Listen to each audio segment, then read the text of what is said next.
Bonjour et bienvenue pour votre nouvelle émission Und Hanoi. Au sommaire de cette émission, entretien avec le président, les clés du budget, parole d'élu, retour en images sur votre journée du patrimoine. Stéphane Valéry, bonjour. Merci de m'accorder cet entretien. Parlons dès à présent de la vie quotidienne après la rentrée. Alors bien sûr, la situation sanitaire, cela reste le sujet de préoccupation de la population. Vous avez toujours prôné pour un modèle singulier pour Monaco. Est-ce que cela a payé selon vous ? Oui, bonjour Madame Thomel tout d'abord. Oui, c'est incontestable que le sujet donc, de préoccupation principale pour les Monégasques, pour les résidents, pour les commerçants, les entrepreneurs, mais aussi les salariés, demeure la crise sanitaire et ses conséquences économiques et sociales. Nous le voyons dans les lettres, les mails, les messages, les rendez-vous que nous avons. Ça reste ce sujet qui préoccupe d'abord et avant tout la population. On nous pose des questions, on nous fait aussi parfois remonter des attentes, des demandes précises. Donc c'est toujours au cœur, il faut bien le dire, après maintenant 1 an et demi de crise, ça reste au cœur des conversations et des besoins et des préoccupations de la population. Alors oui, nous avons toujours effectivement au Conseil national souhaité que Monaco apporte une réponse singulière à cette crise, car notre situation est singulière. Nous sommes une ville-État, nous avons des moyens que d'autres pays n'ont pas, nous avons des structures hospitalières très fortes, nous avons une population globalement disciplinée, nous avons effectivement eu souvent des conséquences et des taux d'incidence plus bas que dans les grands pays. Donc pour toutes ces raisons, nous avons au sein du comité mixte qui a mis en place le prince souverain pour justement gérer cette crise entre le gouvernement et le Conseil national, nous avons fait des propositions qui ont toujours été dans le sens d'une adaptation des mesures monégasques à la situation et aux besoins de la principauté. Par exemple, il n'était pas nécessaire, quand la France a confiné pour la 2e fois, rappelez-vous, à de nouveau pendant plusieurs semaines, donc imposer le confinement à la population, fermer les commerces, imposer le couvre-feu. Nous ne pensions pas qu'il était nécessaire de le faire à Monaco et la situation ne le justifiait pas. Et le prince souverain, avec courage, comme il l'a fait souvent dans cette crise, avait tranché pour que la réponse à Monaco soit conforme aux besoins de Monaco et ne soit pas dans le suivisme de mesures peut-être nécessaires dans des grands pays, mais qui ne l'étaient pas à Monaco. Nous avons continué, plus proche de nous, à prôner la singularité de Monaco. Par exemple, le pass sanitaire ne s'applique pas à Monaco pour les Monégasques, les résidents et les salariés de Monaco en terrasse, ce qui permet à ceux qui n'ont pas le pass, malgré tout, de pouvoir manger en extérieur, car en extérieur, on le sait, le virus est nettement moins transmissible que dans les salles fermées. Nous avons tenu aussi à ce que le pass ne soit pas imposé comme en France aux enfants de 12 à 16 ans. Donc on continue à prôner effectivement aujourd'hui la singularité pour l'intérêt de Monaco et des Monégasques. Oui, mais alors cette singularité ne devrait-elle pas justement se traduire par le lever du port du masque en extérieur et surtout pour les enfants? Vous savez que les enfants font la gymnastique à l'école quand même avec le port du masque. Oui, tout à fait. Mais je dois dire un mot aussi pour nos amis entrepreneurs et commerçants, sinon qui me reprocheraient de ne pas avoir ajouté tout à l'heure que dans la singularité, il y a eu aussi des mesures de soutien importantes propres à Monaco.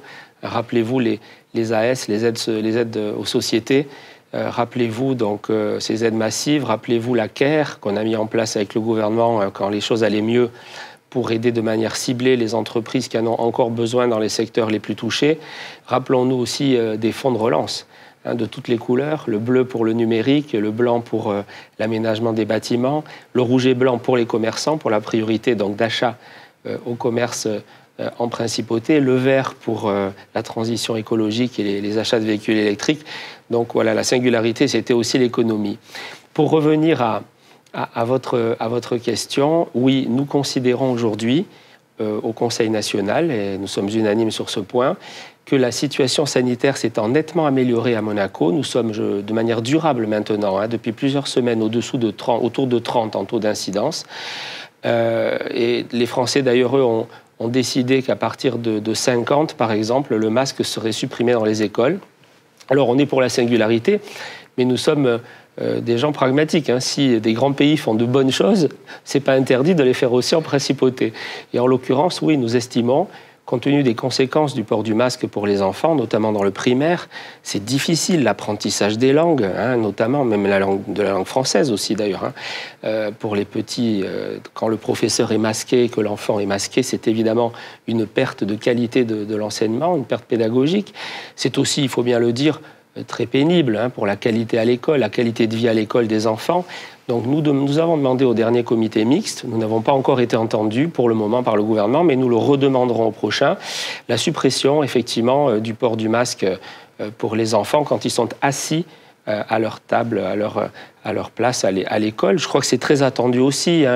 Le Conseil national a toujours été, depuis le début de cette crise, le porte-parole des attentes, des préoccupations, des besoins des monégasques et des résidents. C'est clairement une demande que nous recevons très souvent de la part des parents d'élèves, tout comme d'ailleurs l'assouplissement aussi du port du masque pour le sport scolaire. C'est très compliqué de jouer au basket ou au handball, au volleyball en salle, ou de faire des sprints en salle avec un masque. Donc je crois que là aussi, si ces mesures pouvaient se justifier quand les taux d'incidence étaient très élevés, que le virus circulait beaucoup, il faut aussi savoir s'adapter. Donc on renforce les mesures quand la situation se dégrade pour protéger la population, on les allège rapidement quand la situation s'améliore pour la qualité de vie de la population.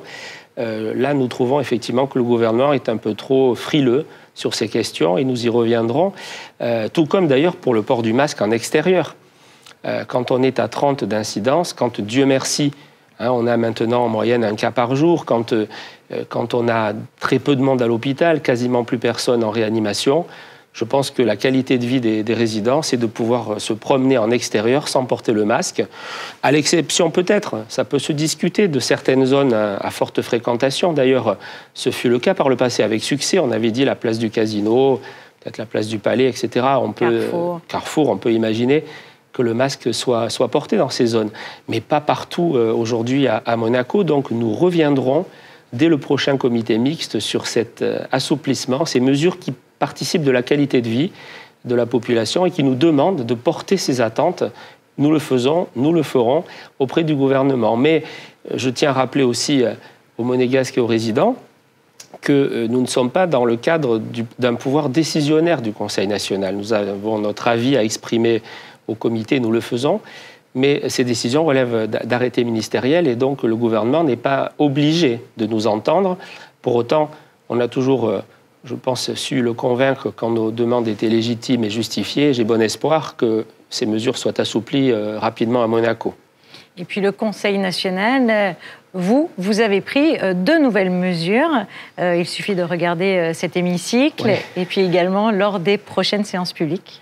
Oui, je tenais à ce que ces séances soient de nouveau vraiment publiques.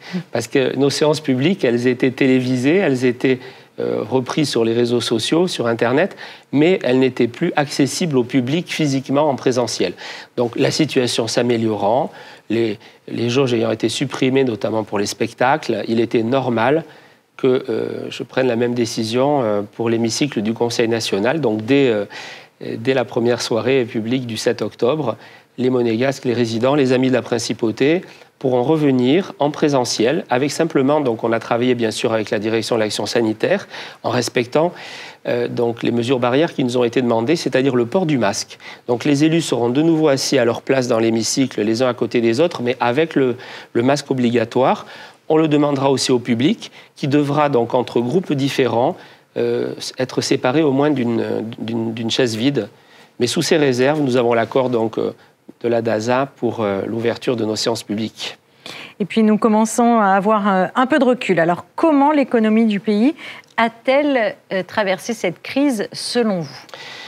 Globalement, même si rien n'est jamais parfait, même si on peut toujours mieux faire, mais je le disais tout à l'heure, je crois que Monaco a, sous l'autorité de notre prince, avec le travail de ce comité mixte entre le gouvernement et le Conseil national, qui lui a fait, je crois, de bonnes propositions, Monaco, globalement, s'en est moins mal sorti. Et si je suis un peu moins modeste, je dirais s'en est mieux sorti que la plupart des pays européens et mondiaux dans cette crise. Et donc l'économie, elle a globalement résisté grâce aux aides massives que nous avons votées. Rappelez-vous, dès le plus fort de la crise, nous avons voté un deuxième budget rectificatif en 2020 où nous avons mobilisé près de 400 millions d'euros pour soutenir donc l'économie de la principauté.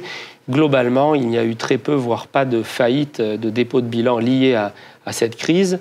On a sauvé le maximum d'emplois aussi grâce au CTTR, au chômage total temporaire renforcé. Aujourd'hui, ça va beaucoup mieux. Ça va beaucoup mieux. Il n'y avait plus, au mois d'août, dernier chiffre que je connaisse, donc il n'y avait plus que 1000 environ personnes salariées donc au CTTR, plus que 200 entreprises qui avaient recours, alors que ces chiffres avaient été multipliés au moins par 10 au moment du plus dur de la crise. Donc je crois que la reprise est là, globalement. On le voit, par exemple, au niveau des rentrées budgétaires. Fin août, donc je répète, dernier chiffre connu à l'instant où je vous parle, nous étions en progression de 12,9% des recettes de l'État par rapport à l'année précédente, à l'année 2020. Voilà, il y reste des secteurs impactés.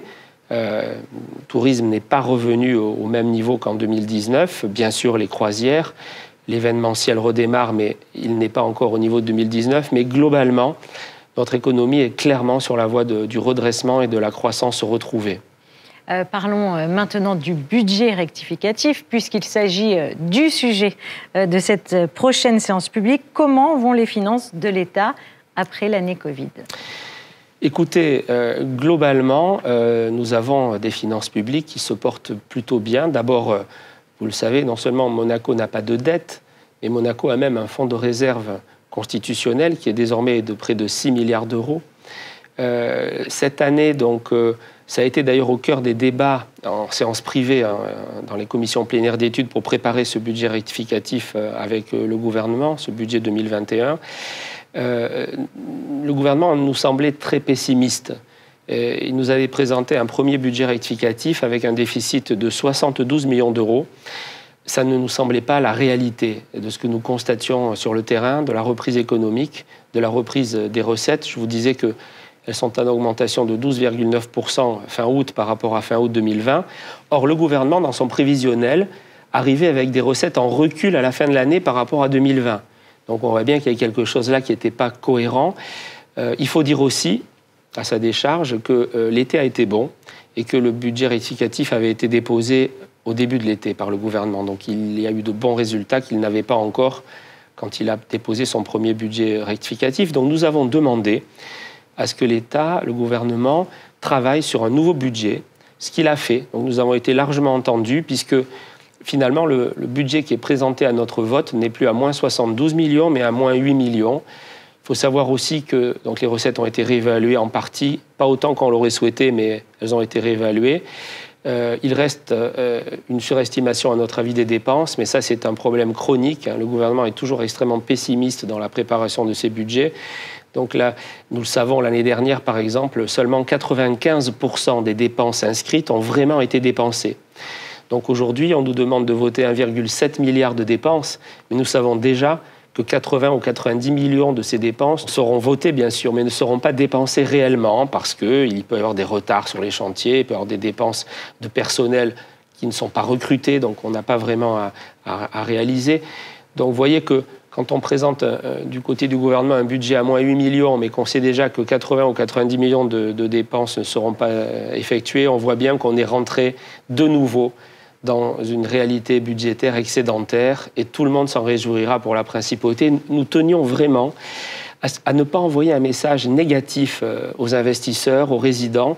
L'économie de la principauté, les finances publiques vont plutôt bien, même très bien pour les finances publiques.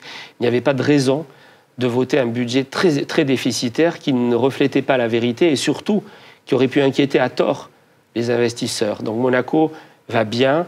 La gestion de la crise par le prince souverain et l'État monégasque a au contraire renforcé encore l'attractivité de Monaco. Et donc, nous sommes tout à fait optimistes pour ces prochains mois.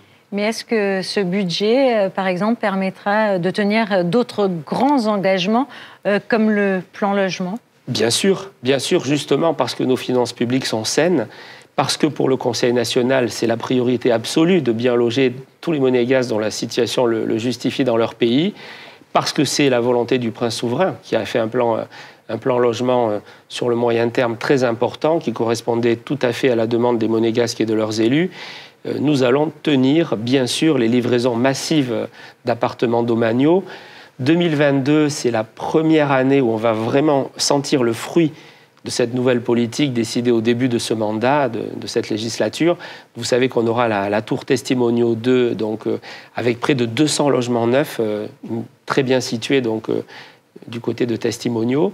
Mais c'est surtout l'année 2023 qui va vraiment mettre un terme définitif à la pénurie de logements, où tous les monégasques seront bien logés, puisque nous aurons une autre tour, la 2 bis, donc à Testimonio, avec près de 190 appartements neufs.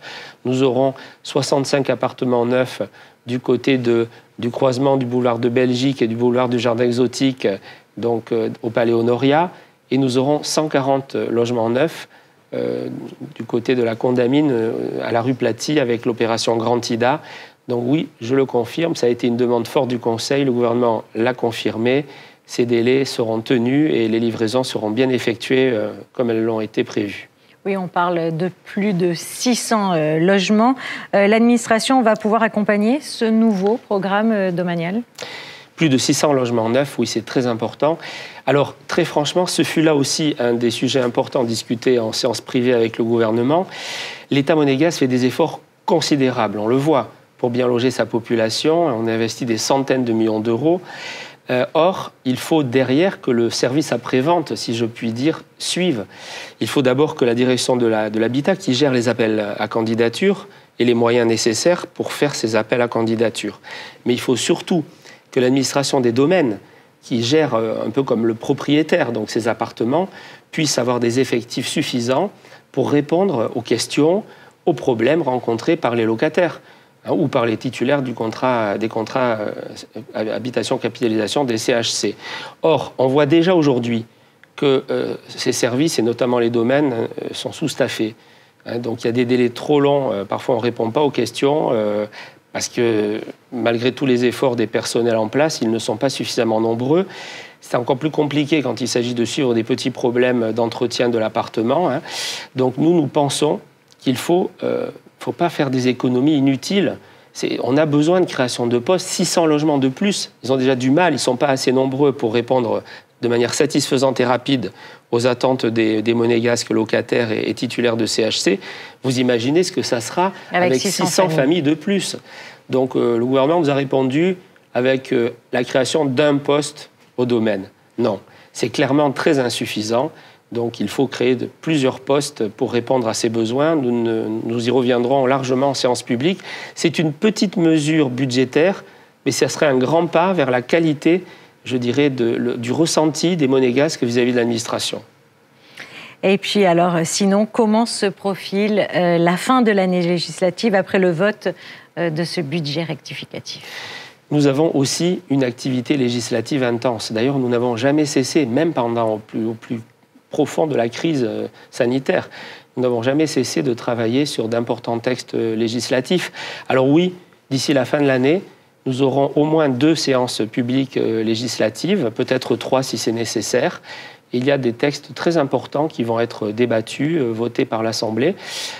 Par exemple, il y a cet important projet de loi qui reprend une proposition de loi de l'Assemblée sur la transmission de la nationalité par mariage. Les monégasques en parlent, c'est un sujet important. Il mérite un débat national. Il y aura, comme toujours ici, un large débat démocratique entre tous les élus des monégasques et nous prendrons nos responsabilités par rapport à la transmission de la nationalité par mariage après ce large débat. Il y aura un texte important attendu par les parents d'élèves notamment. Nous avions voté une proposition de loi, elle vient d'être transformée en projet de loi par le gouvernement pour renforcer la lutte contre le harcèlement scolaire. Nous voulons plus de prévention, plus d'éducation, plus d'accompagnement, un référent par établissement, mais aussi sans doute plus de sanctions pour ceux qui ne respectent pas et qui vont très loin parfois dans le harcèlement. Monaco n'est pas épargné, même si la direction de l'éducation nationale est mieux armée qu'ailleurs pour faire face à ces problèmes. Mais nous voulons renforcer effectivement la protection des enfants à l'école contre le harcèlement.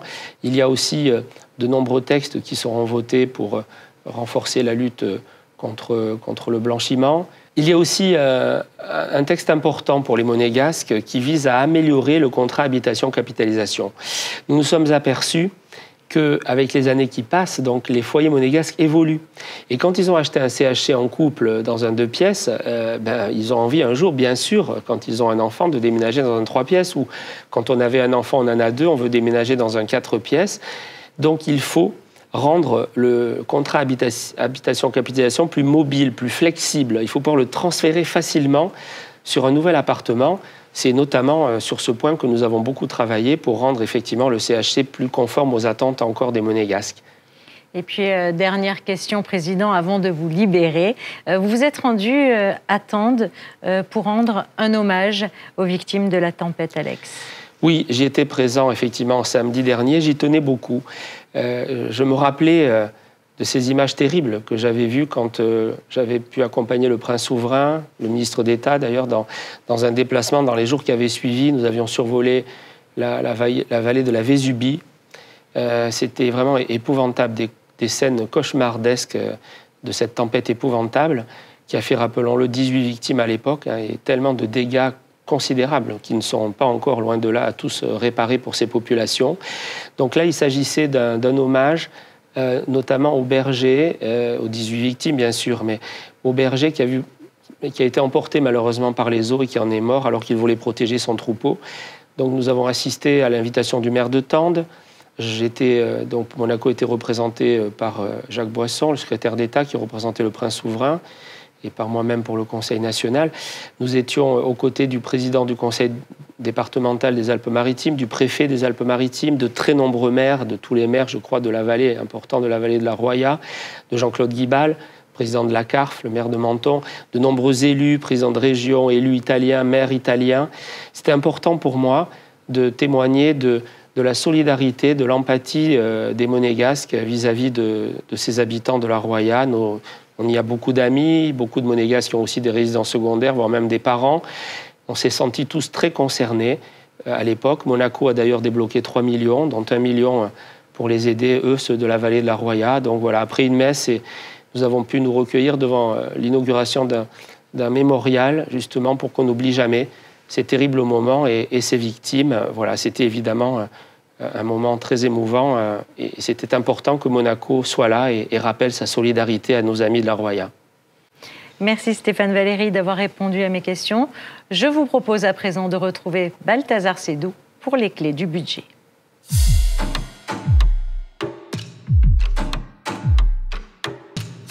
Lorsque les élus ont voté le budget primitif 2021 en décembre dernier, Monaco était encore très impacté par les mesures prises pour lutter contre la Covid-19. À cette période, nous ne disposions pas encore de vaccins et donc la situation globale restait très incertaine. Pour ces raisons, nous avions voté un budget très prudent et conçu pour répondre en urgence à une possible évolution de la situation sur laquelle nous avions peu de maîtrise. Aujourd'hui, près d'1 an plus tard, nous sommes dans un contexte tout à fait différent. La situation sanitaire s'améliore, principalement grâce à l'excellente couverture vaccinale de Monaco. Et donc la situation économique s'améliore également. La saison estivale a été plutôt bonne en termes de tourisme et donc d'activité commerciale. Et les secteurs que je qualifierais de solides, tels que l'immobilier, continuent d'être extrêmement rentables et donc de contribuer substantiellement aux finances publiques. Pour toutes ces raisons, d'une position très prudente lors du vote du budget primitif, nous allons examiner un budget rectificatif qui reflète la reprise économique et surtout qui envoie un message positif à tous. Monaco a bien résisté à la crise, notre économie est repartie et nous sommes prêts à accueillir de nouveaux entrepreneurs et investisseurs pour participer à cette dynamique. Le budget primitif 2021 a été réalisé sur une hypothèse de recettes de 1,468 milliard d'euros contre 1,717 milliard d'euros dans ce rectificatif. En termes de recettes, l'exercice 2020 avait clôturé avec des recettes s'élevant à 1,703 milliard d'euros. Il est donc plus que raisonnable de penser que l'année 2021, soumise à moins de restrictions que l'année précédente, permettra à l'État d'encaisser au minimum autant de recettes qu'en 2020. Concernant les dépenses, le montant initial de 1,582 milliard de dépenses prévues au primitif a été réévalué à 1,726 milliard dans ce rectificatif.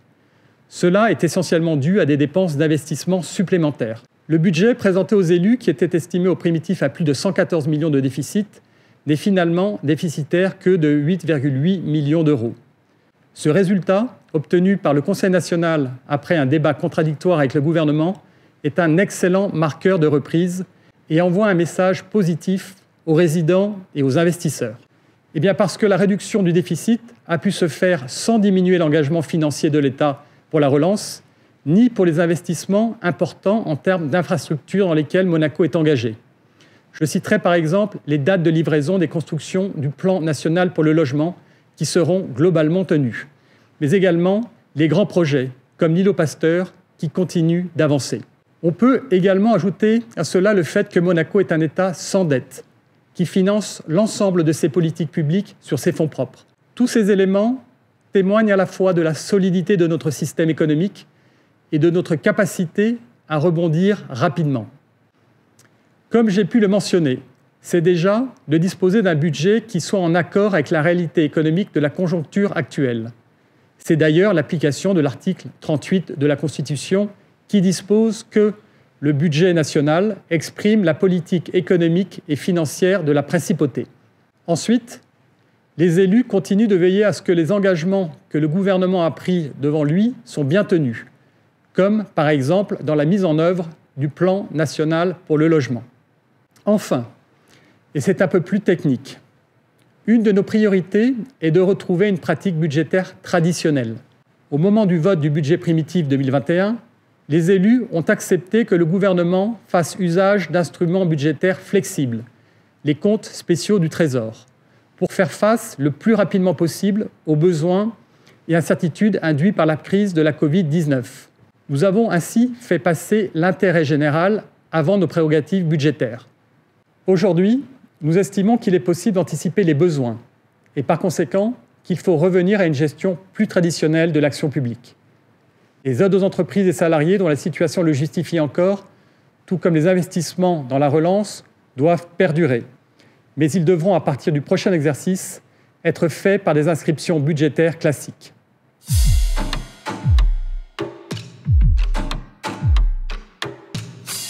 « 2021 n'aura pas été une année facile dans bien des domaines, mais je crois pouvoir dire qu'en matière de logement, ce sera enfin la dernière année de pénurie. Les résultats du plan national logement arrivent l'année prochaine, avec plus de 600 logements qui seront livrés entre 2022 et 2023. Jusqu'à ces livraisons, le Conseil national reste extrêmement vigilant pour que les délais soient respectés afin que les Monégasques puissent rentrer dans leur nouveau logement le plus rapidement possible.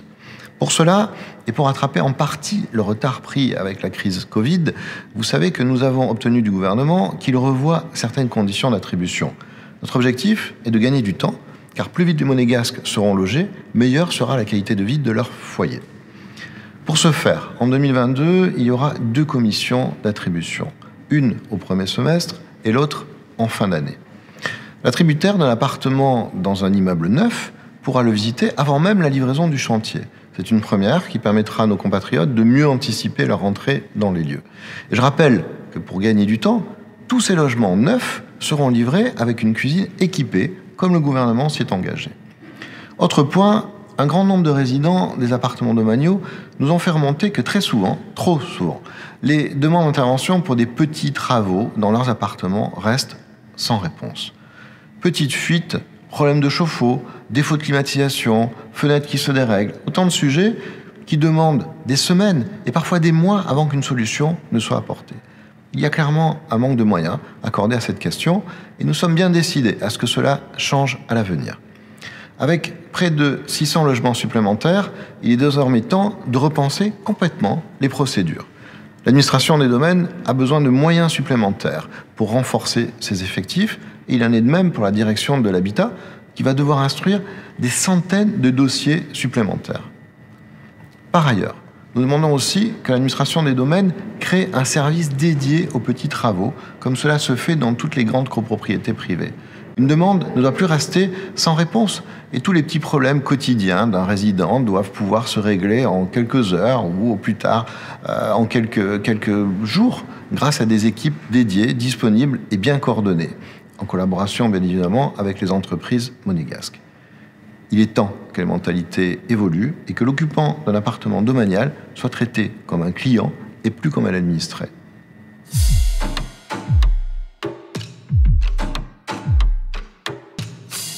Chers compatriotes, la crise sanitaire a accéléré l'adoption du numérique au quotidien. Au moment du confinement, le numérique a permis le télétravail, l'école à distance, de garder le contact avec les personnes isolées, de faciliter les achats et de maintenir bien d'autres activités encore. Les entreprises ont dû s'adapter et se numériser de manière massive et rapide. On estime ainsi que la crise sanitaire a accéléré la transition numérique des entreprises d'environ 7 ans. À l'échelle d'un pays, le numérique est devenu un levier de compétitivité économique primordial. Le soutien du Conseil national se matérialise non seulement par le vote des budgets de l'État dans ce domaine, budgets qui sont en forte progression afin de rendre possible la politique de l'État en matière de développement du numérique, mais aussi dans l'adoption de nouvelles lois. Depuis le début de la mandature, on peut notamment évoquer la loi pour une principauté numérique, la loi pour l'identité numérique et enfin celle sur les offres de jetons. Certains textes réglementaires qui relèvent de la compétence du gouvernement n'ont pas encore été publiés. Il faut donc accélérer le mouvement. De même, la loi sur la protection des données nominatives devrait nous être déposée d'ici la fin de l'année. Désormais, numérique et développement économique sont étroitement liés. Dans une période où l'on parle de plus en plus de monnaie digitale de banque centrale, il est indispensable que Monaco se prépare à cette nouvelle économie digitale. Et sur ces sujets très novateurs et complexes, des discussions sont en cours entre le gouvernement et le Conseil national qui, je l'espère, se concrétiseront dans les mois à venir afin que Monaco puisse renforcer son attractivité en tant que place financière en phase avec le monde d'aujourd'hui et de demain.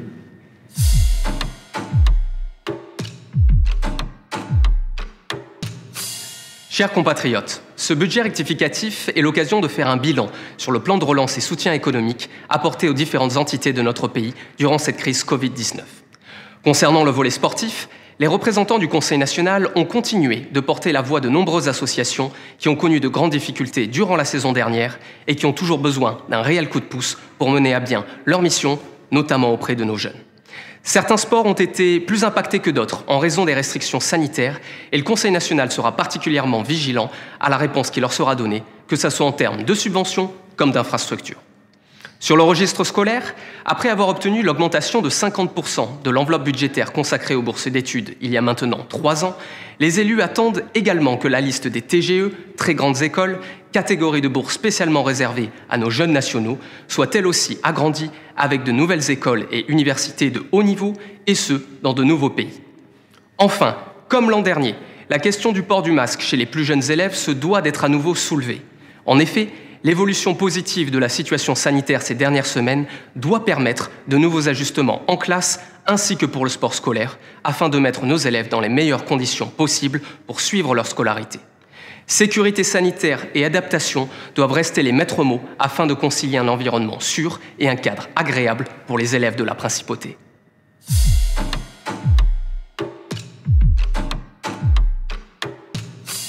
Quand on parle de qualité de vie en principauté, on parle de la limitation des nuisances sonores, du phasage des chantiers, de la fluidification de la circulation, mais on parle aussi du développement de la mobilité douce.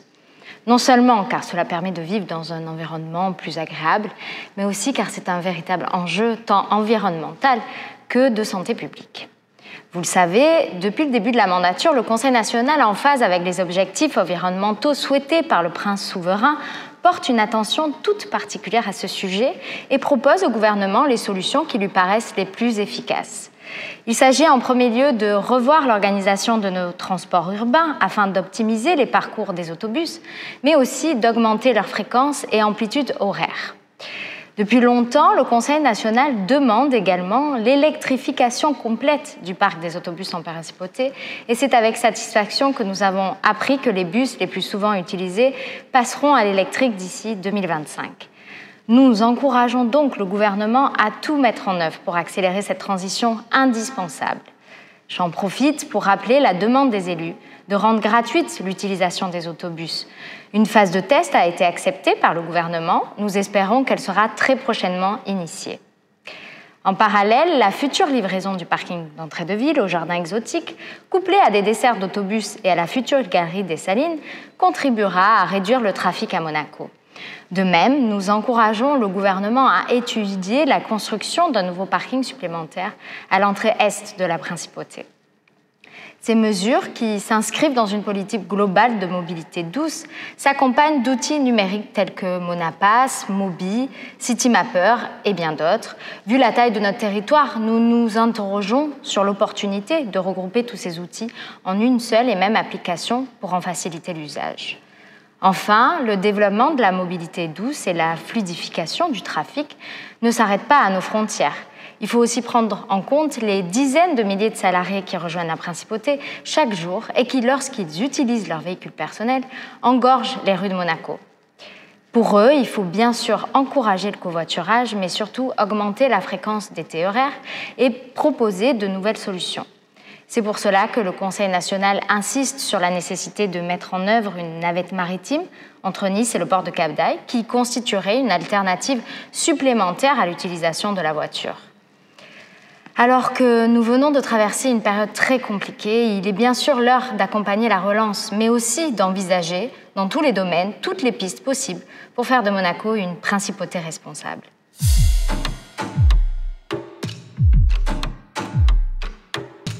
« 18 mois. Cela fait maintenant plus de 18 mois que notre monde, nos habitudes, notre économie, nos vies ont été bouleversées, que l'imprévisible est arrivé. 18 mois pendant lesquels nous avons su faire preuve de courage, de détermination, mais surtout de solidarité, de flexibilité et d'esprit d'initiative. Solidarité les uns envers les autres, chacun à notre niveau, tous les gestes ont compté. Solidarité aussi traduite par des aides de l'État pour les entrepreneurs et entreprises impactés par la crise, et voulue par des propositions communes du gouvernement et du Conseil national. Flexibilité et capacité d'adaptation de chacun d'entre nous, d'abord pendant le confinement, puis avec le port du masque, la mise en place obligatoire du télétravail, les mesures de distanciation sociale. Flexibilité et capacité d'adaptation grâce aux démarches administratives simplifiées durant la crise. Esprit d'initiative enfin, un esprit d'initiative qui n'a jamais été aussi présent et développé chez nous tous, monégasques et résidents. C'est de cet esprit d'initiative dont nous devons nous nourrir pour penser, accompagner et accélérer la relance. Le gouvernement nous a démontré qu'il pouvait se montrer solidaire, flexible et faire preuve d'esprit d'initiative. La crise a été très révélatrice et nos institutions ont su, en travaillant ensemble, trouver les solutions les plus adaptées pour répondre aux besoins de la population. Au Conseil national, les élus, pendant la crise, se sont plus que jamais fait le relais des monégasques, résidents et salariés. Sur tous les sujets, nous avons réfléchi et échangé pour prendre les décisions les plus en accord avec vos attentes. À l'heure de la relance et de la reprise économique, il faut bien sûr continuer de prendre soin de notre population, d'accompagner les secteurs qui restent les plus impactés, tout en veillant à maintenir notre attractivité. Nos institutions doivent continuer de travailler ensemble dans l'intérêt de tous. Le Conseil national y est déterminé.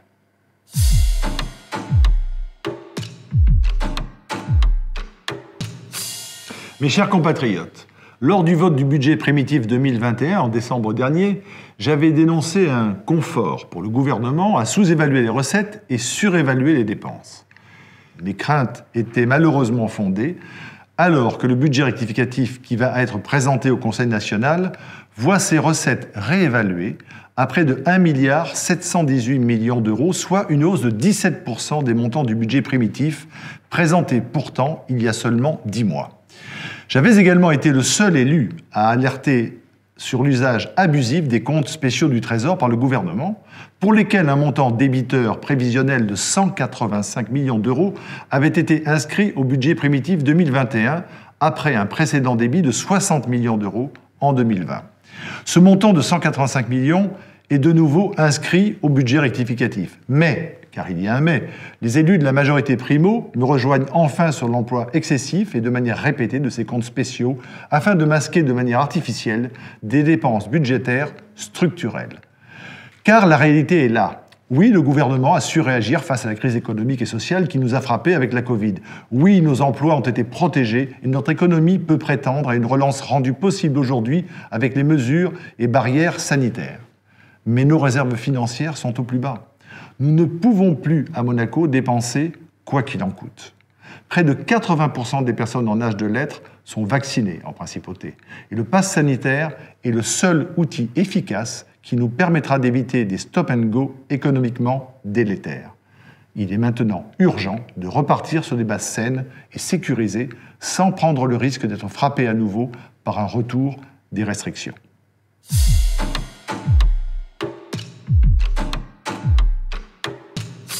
Chers compatriotes, à l'occasion de la crise Covid, le Conseil national a travaillé avec le gouvernement dans l'unité des institutions grâce au comité mixte de suivi instauré par le prince souverain dès mars 2020. Un an et demi après, il semble que la sortie de crise est bien là. L'État monégasque a su protéger, soutenir et accompagner les plus fragiles d'entre nous, que ce soit sur le plan sanitaire ou sur le plan économique.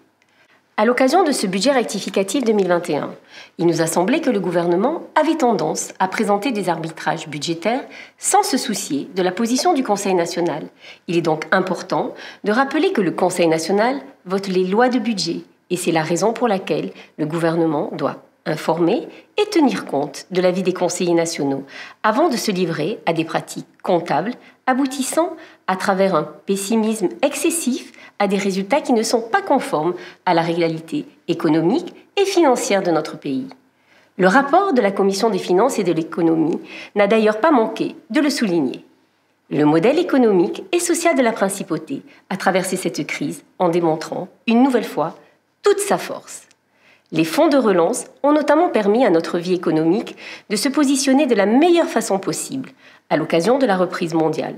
Il ne faut pas, au moment où l'investissement doit être plus que jamais à la base de notre développement économique, vouloir stopper d'injecter de l'argent public et être tenté par des comportements de repli et des calculs économes, alors que la situation ne le justifie pas. Si le gouvernement veut faire des économies, ce ne doit pas être sur le dos de l'activité et des acteurs qui font la vitalité et l'attractivité de la principauté, mais bien en s'attachant à limiter certains dérapages budgétaires, notamment dans le domaine des chantiers et des travaux publics. Vous pouvez compter sur les élus du Conseil national pour tenir la position, faire respecter le rôle institutionnel de votre Assemblée, toujours avec l'objectif de parvenir par le débat, parfois contradictoire, mais aux meilleures solutions pour les Monégasques, les résidents et les salariés. Retour en images sur la journée du patrimoine.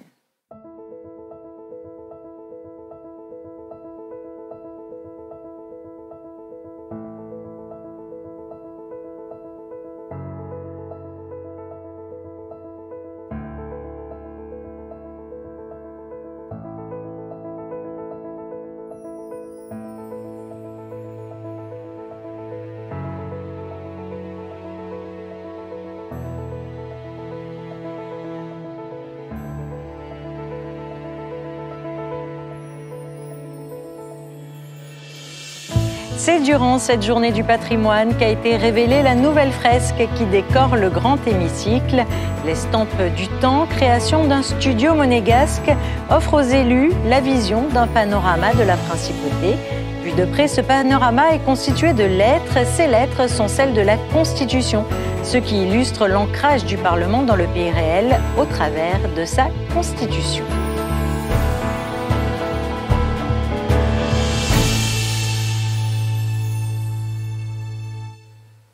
Merci d'avoir suivi cette émission Tranouille. Je vous propose que l'on se retrouve ce jeudi à partir de 17h pour l'examen de la loi de budget rectificatif. Quittons-nous en chanson avec une jeune artiste monégasque, Samy, qui s'est produite durant la journée du patrimoine. À très bientôt.